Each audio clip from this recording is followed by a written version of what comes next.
May 15, 1945 dawned gray and cold over the ruins of Berlin as Sister Marguerite Hoffmann clutched her medical bag tighter against her chest.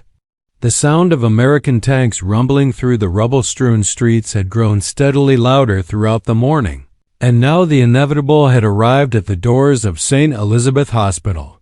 For 3 years, she and her fellow nurses had worked under conditions that would have been unimaginable before the war, stretching every bandage until it fell apart, boiling and reusing syringes until the metal cracked, and watching patients die from infections that could have been easily treated in peacetime. The hospital's heavy wooden doors burst open with a thunderous crash that echoed through the ward where 23 German nurses stood frozen in terror. American soldiers in olive drab uniforms flooded in, their rifles raised but their faces showing more curiosity than hostility. Captain James Morrison, a medic from the 82nd Airborne Division, lowered his weapon as he surveyed the scene before him. The contrast was stark and immediate. While the German medical staff appeared gaunt and exhausted, their uniforms patched and repatched, their faces hollow from months of rationing, the Americans seemed almost impossibly robust and well-equipped. Sister Hoffmann watched in fascination as the American medics began setting up their field medical station right there in the hospital's main corridor. What she witnessed next would challenge everything she thought she knew about wartime medicine. From seemingly endless supply crates, Americans produced medical equipment in quantities that made her head spin. Boxes upon boxes of pristine white bandages, bottles of morphine that weren't being rationed by the drop, and surgical instruments that gleamed like precious metals in the dim hospital lighting. The German nurses exchanged bewildered glances as they observed the Americans unpacking what appeared to be an entire pharmacy. Penicillin, which had been nothing more than a rumor in German medical circles, was being distributed as casually as aspirin. Sulfa drugs that German doctors had dreamed of possessing were stacked in neat piles like common supplies. The abundance was so overwhelming that Sister Hoffmann initially suspected it might be some kind of elaborate psychological warfare designed to demoralize them further. As referenced in the historical accounts from the U.S. Army Medical Department's official records, the stark difference in medical supplies between German and American forces in the final months of the war was documented by numerous field medics and became a symbol of the broader resource disparities that ultimately decided the conflict's outcome. Captain Morrison approached Sister Hoffmann with an interpreter, his manner professional but not unkind. Through broken German mixed with hand gestures, he explained that the German medical staff would be processed as prisoners of war but would continue working under American supervision to treat both German civilians and wounded soldiers. What happened next would fundamentally alter her understanding of modern medicine and challenge her perceptions about the enemy she had been taught to fear. The abundance she was about to witness would seem almost magical compared to the desperate scarcity that had defined her wartime experience. The morning of May 16th brought revelations that left the German nurses speechless. Sister Hoffmann and her colleagues were assigned to work alongside American medics, and what they witnessed defied their understanding of wartime medicine. Sergeant Robert Sullivan from Chicago began demonstrating the use of portable X-ray machines, devices the Germans had only dreamed of possessing during the war's darkest months. The machine hummed to life with electrical power supplied by American generators, another luxury that had been absent from German hospitals for over a year. Sister Anna Kruger, who had served at the hospital since 1942, found herself paired with Corporal Michael O'Brien from Boston. As they treated a German soldier with a severe abdominal wound, she watched in amazement as O'Brien casually opened a sealed package containing a complete surgical kit. The instruments were not only sterile but appeared to be single-use items, a concept so foreign to German wartime medicine that Sister Kruger initially thought she had misunderstood the interpreter's explanation. The abundance extended beyond equipment to pharmaceuticals that had become legendary among German medical staff. Morphine, which German nurses had been forced to dilute to dangerous levels or substitute with less effective alternatives, was being administered in proper doses without hesitation. Sister Hoffman observed American medics treating pain as a priority rather than a luxury, a philosophical approach that seemed revolutionary after years of rationing suffering along with supplies. The American field hospital that materialized within their familiar walls resembled something from a medical textbook rather than a wartime facility. Plasma for blood transfusions arrived in refrigerated containers, maintaining the cold chain that German hospitals had been unable to provide since 1943. The Americans had portable refrigeration units, powered generators, and enough medical supplies to treat hundreds of patients without the careful rationing that had dominated German medical practice throughout the war. Lieutenant Colonel Patricia Hayes, one of the few female American medical officers present, worked directly with the German nursing staff to establish protocols that combined American resources with German local knowledge. Through their interactions, Sister Hoffman began to understand that what seemed like impossible abundance to German eyes was simply standard operating procedure for American military medicine. The Americans had not only maintained their peacetime medical standards, but had exceeded them through wartime innovations and industrial capacity. The psychological impact on the German nurses was profound. Sister Elizabeth Weber, the hospital's head nurse, confided to Sister Hoffman that she had initially suspected the Americans were deliberately displaying their medical wealth as a form of psychological intimidation. However, as the days progressed and the abundant supplies continued to flow naturally into their daily routines, she realized this was simply the normal state of American military medicine. The Germans learned that American medical corps operated with backup supplies for their backup supplies, a redundancy that seemed wasteful to nurses who had learned to sterilize and reuse materials until they literally fell apart. The cultural clash between German efficiency born of desperation and American abundance supported by industrial might created a learning environment that would reshape both groups' understanding of their profession. May 18th revealed the true scope of American medical logistics when Sister Hoffman witnessed the arrival of a medical supply convoy that stretched for nearly half a mile through Berlin's devastated streets. The convoy consisted of trucks, each loaded with medical supplies sufficient to stock multiple German hospitals for months. The systematic organization of this supply chain demonstrated a level of industrial coordination that had been completely absent from German medical logistics since 1943. Master Sergeant William Thompson from Detroit, a logistics specialist, explained through an interpreter how American medical supplies moved from factories in the United States to field hospitals in Europe within weeks. The German nurses learned that American pharmaceutical companies had converted entire production lines to military medical supplies, manufacturing drugs and equipment at scales that dwarfed German wartime production even at its peak.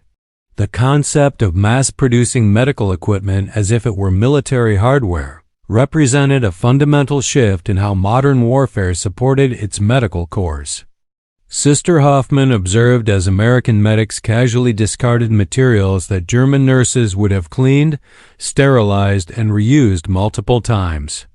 Disposable syringes, single-use surgical gloves, and sterile gauze that was thrown away after one application seemed almost sinfully wasteful to medical professionals, who had been trained to make every supply last as long as physically possible.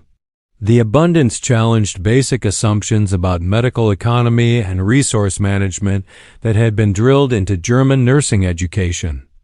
The Americans had developed an entirely different philosophy regarding medical supplies and patient care.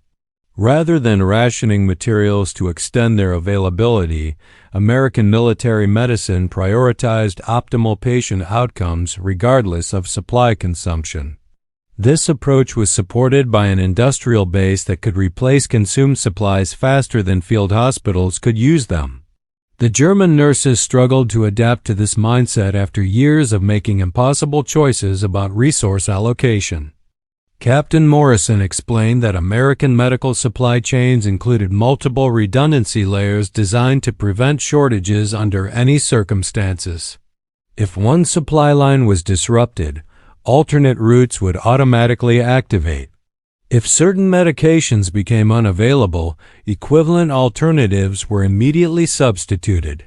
The system was designed to eliminate the kinds of desperate improvisations that had characterized German medicine throughout the war's later years. Sister Kruger discovered that American military hospitals maintained supply inventories that exceeded their immediate needs by factors of 10 or more. What Germans considered emergency reserves, Americans treated as minimum operating levels. The psychological comfort of knowing that supplies would always be available allowed American medical staff to focus entirely on patient care rather than supply management, a luxury that German nurses had forgotten existed. The revelation that American medical logistics operated as smoothly in Berlin as they did in hospitals back in the United States demonstrated the global reach of American industrial capacity. The German nurses realized they had been fighting not just against American military forces, but against an entire industrial civilization that had mobilized its complete economic capacity for victory. Medical abundance was simply one manifestation of this comprehensive national commitment to winning the war through superior resources rather than desperate efficiency. The morning of May 20th brought philosophical conflicts that cut deeper than mere supply differences. Sister Hoffman found herself debating medical ethics with Lieutenant Sarah Mitchell from San Francisco, discussions that revealed fundamental differences between German and American approaches to wartime healthcare. The Germans had been forced to develop triage systems that prioritized patients based on their likelihood of survival and potential military value, while Americans seemed to treat every patient as equally deserving of maximum medical attention regardless of their prognosis or military utility. These philosophical differences became particularly apparent when treating captured German soldiers alongside American wounded. Sister Hoffman watched in amazement as American medics provided identical care to enemy prisoners and their own troops, using the same high-quality supplies and applying the same medical standards. This approach contradicted everything she had been taught about wartime medical priorities and resource allocation. The abundance of American medical supplies made such egalitarian treatment possible, but it also reflected a fundamentally different military medical philosophy. The German nurses struggled with the psychological adjustment required to stop rationing their care and attention. Sister Weber found herself automatically beginning to clean and sterilize disposable materials before being gently reminded that replacement supplies were readily available. Fee habits developed during years of scarcity could not be easily abandoned, even when abundance made such conservation unnecessary and potentially counterproductive to efficient patient care. American medics introduced concepts like preventive medicine and patient comfort that had become casualties of German wartime medical practice.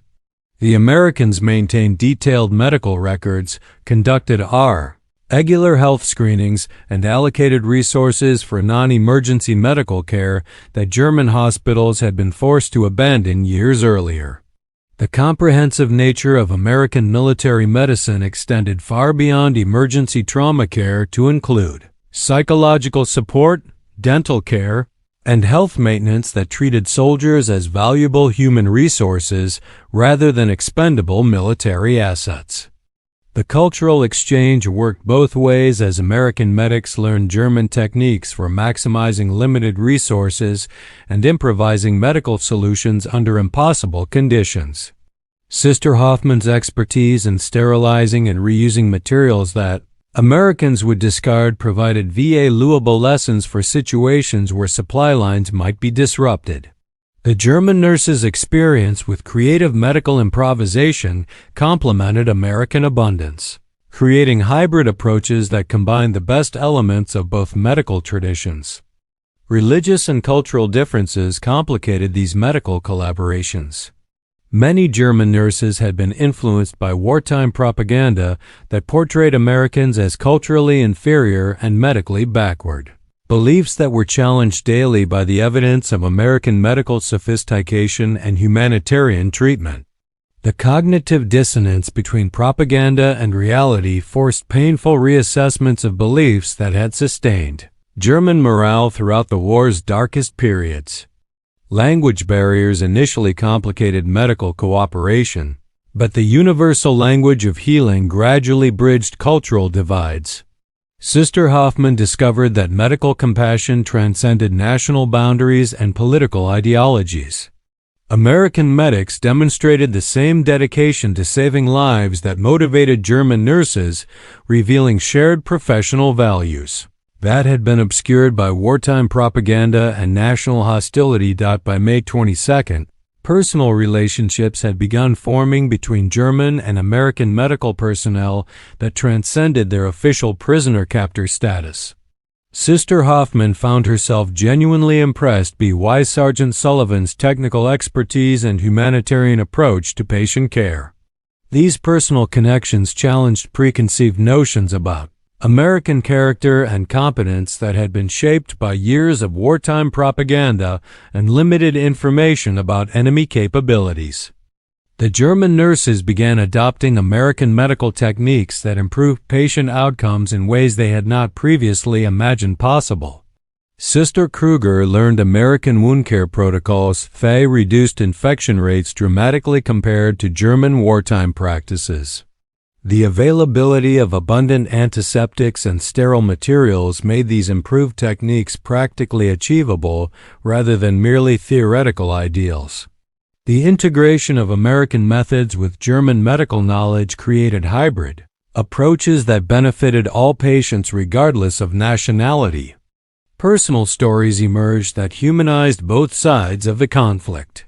Sister Hoffman learned that Sergeant Sullivan had lost his brother in the Battle of the Bulge, but still treated German patients with the same dedication he showed to American soldiers. These individual narratives of loss and professional commitment revealed shared human experiences that transcended national boundaries and military allegiances. The American medics' professionalism despite personal losses impressed German nurses who had expected retribution and hostility from conquering forces. The psychological impact of witnessing American medical abundance continued to reshape German nurses' understanding of their country's wartime situation. Sister Weber realized that German medical shortages had been symptoms of broader systemic failures rather than temporary wartime inconveniences. The comparison with American capabilities revealed the extent to which German industrial capacity had been inadequate for sustained modern warfare, a realization that was both humbling and historically significant. American medics shared stories about their medical training and civilian careers that revealed a healthcare system vastly more advanced than German nurses had realized. Many American medics had received specialized training that exceeded what was available to German medical professionals even during peacetime. The educational and institutional foundation supporting American military medicine reflected deeper social and economic advantages that extended far beyond military applications. The German nurses began questioning fundamental assumptions about their own medical training and practices. Sister Hoffman realized that techniques she had considered advanced were actually outdated compared to American standards. The abundance of American medical supplies had enabled medical innovations that were impossible under German wartime conditions. This recognition forced painful reassessments of professional competence and national medical capabilities. Cultural exchanges extended beyond medical techniques to include discussions about post-war reconstruction and future medical cooperation. American medical personnel spoke optimistically about helping rebuild German medical institutions and sharing medical knowledge for humanitarian purposes. These conversations planted seeds for future international medical collaboration that would transcend the immediate military context and contribute to post-war healing between former enemies. The transformation of Sister Hoffman and her colleagues from enemy prisoners to collaborative medical professionals represented a microcosm of the broader changes that would reshape post-war Europe and international relations. The week of May 25th brought deeper realizations about the strategic implications of medical abundance as Sister Hoffman began understanding how American medical capabilities had contributed to overall military effectiveness. The ability to return wounded soldiers to combat duty quickly and effectively had provided American forces with sustainable personnel advantages that German military planners had never fully appreciated. Medical abundance was not merely humanitarian luxury, but strategic military asset that multiplied American combat effectiveness through superior casualty recovery rates. American medics explained how their medical system had been designed to minimize the psychological impact of combat injuries on military morale. Soldiers who knew they would receive optimal medical care if wounded fought more effectively than those who expected inadequate treatment or death of our own treatable injuries.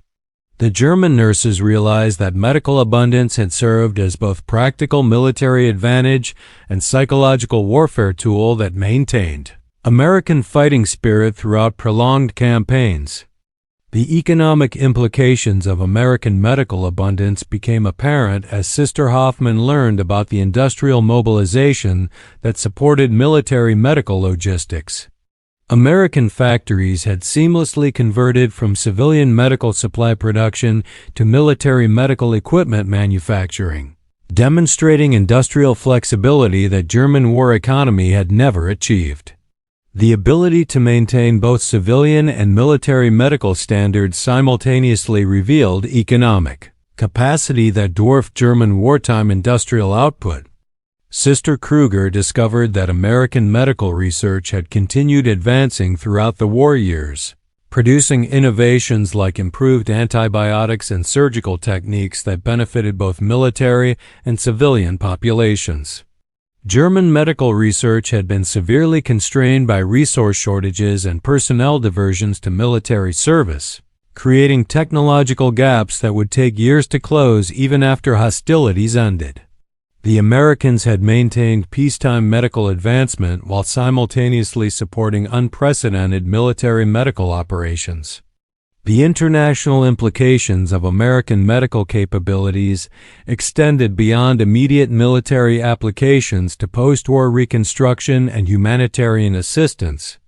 American medical personnel spoke about plans to help rebuild European medical institutions and share medical knowledge for broader humanitarian purposes. The abundance that had supported military operations would transition smoothly into reconstruction assistance that could reshape European medical practice and international medical cooperation. Sister Hoffman began recognizing how American medical abundance reflected broader social and economic systems that prioritized human welfare and technological advancement. The medical supplies she witnessed represented not just military logistics, but civilizational capabilities that encompassed education, research, manufacturing, and social organization. The contrast with German wartime medical scarcity revealed systemic differences that extended far beyond immediate military applications. The German nurses started understanding that post-war medical practice would require fundamental changes in approaches, techniques, and expectations. The American standard of medical care that seemed impossibly luxurious during wartime would become the new international benchmark for medical excellence. German medical institutions would need to adapt to these elevated expectations, while rebuilding their infrastructure and retraining their personnel. The psychological preparation for these changes began during their collaboration with American medical personnel. as German nurses learned new techniques and adopted different philosophical approaches to patient care that would serve them well during post-war reconstruction and international medical integration.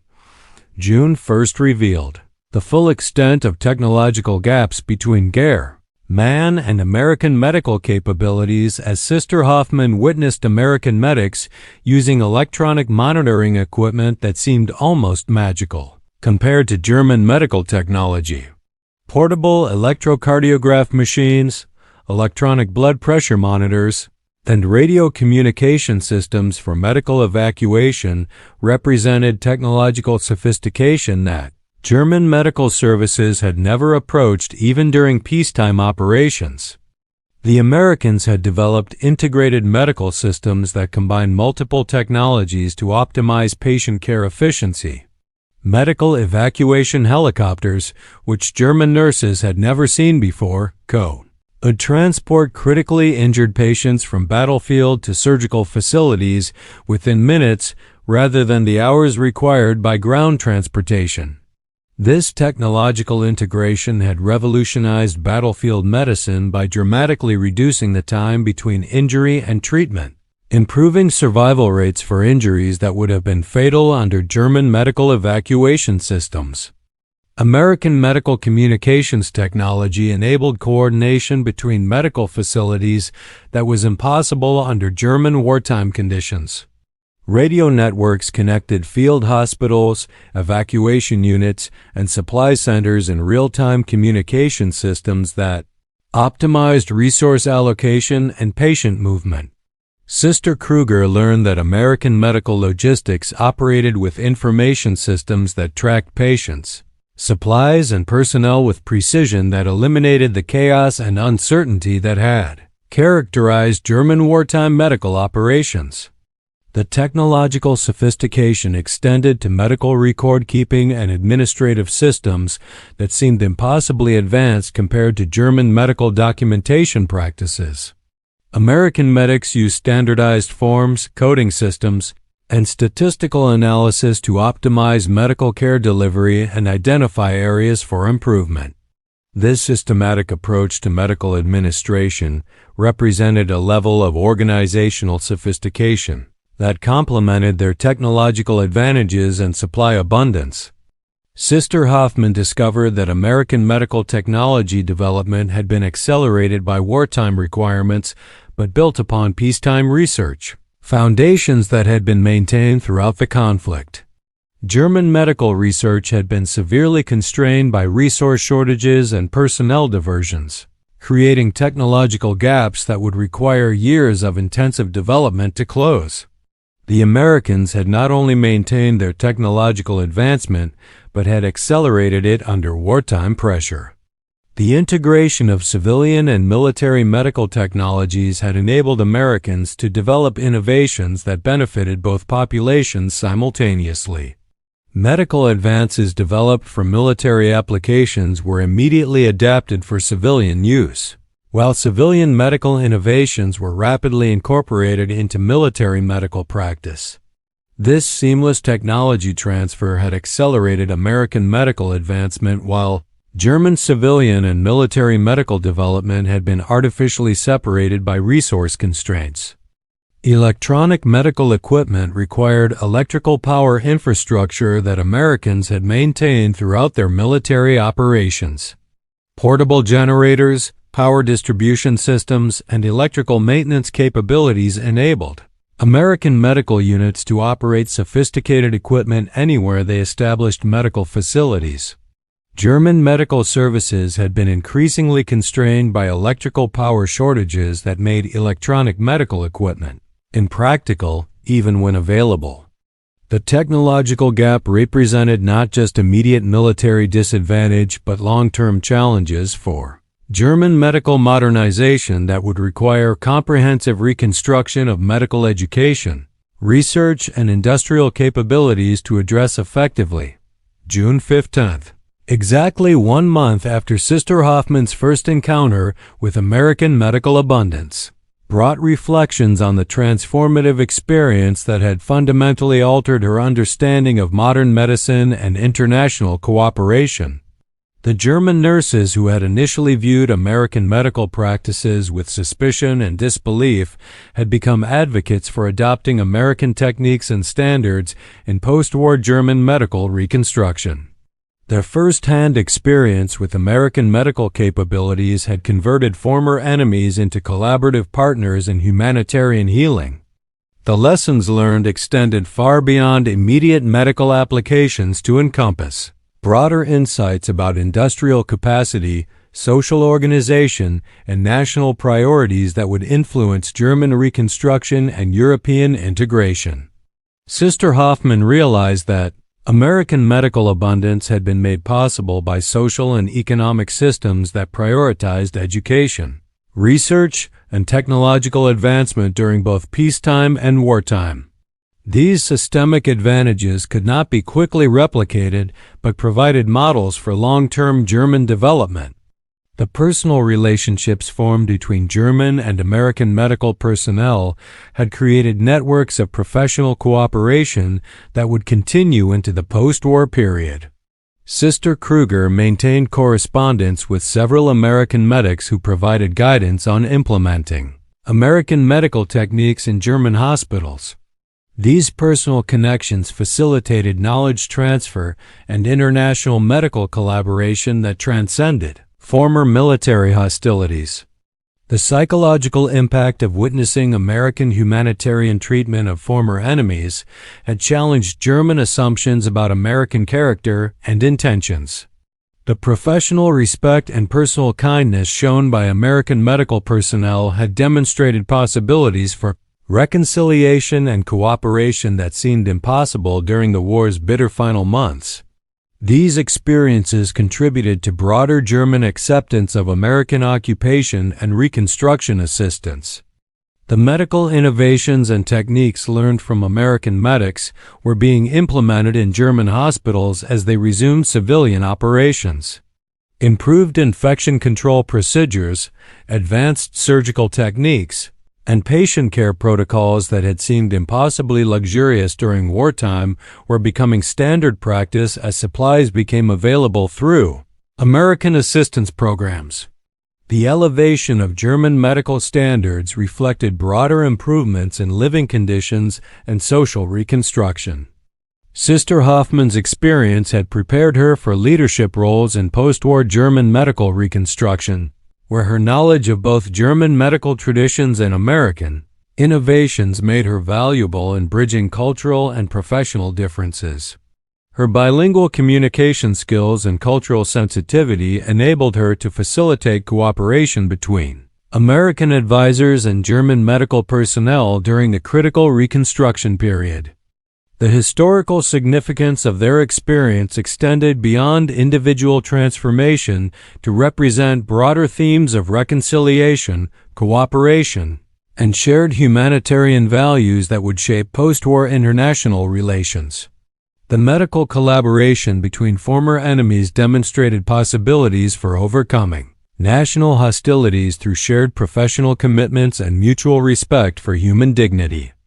As Sister Hoffman prepared to transition from prisoner of war to civilian medical professional, she carried with her not only new medical knowledge and techniques, but also expanded understanding of international cooperation and humanitarian values that would guide her contributions to German medical reconstruction and European integration. The abundance she had witnessed had revealed possibilities for medical care and international cooperation that would inspire her lifelong commitment to healing and reconciliation.